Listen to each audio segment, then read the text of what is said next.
नमस्कार, स्वागत आहे तुमचं माझ्या मराठीच रेसिपी चॅनलमध्ये। आज आपण बनवणार आहोत भारंगीच्या पानाची भाजी।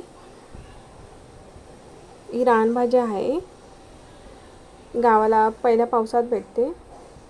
पानं मी स्वच्छ धुवून घेतले आहे। स्वच्छ धुवून घेऊन बारीक चिरून घेणार आहे। छान बारीक चिरून घेतले आहे। ती आता उकडवून घेणार आहे। बघू शकता ही उकडवलेली आहे भाजी।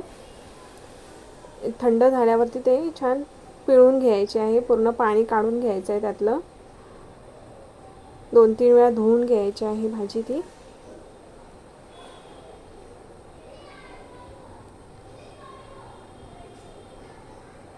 ही भाजी गावाला पहिल्या पाऊस पडल्यानंतर रानामध्ये भेटते। सगळं पाणी काढून घ्यायचं आहे त्यातलं, भाजीचं पिळून घ्यायचं आहे। आता त्याला आपण हळद, तिखट, मीठ लावून घेणार आहे।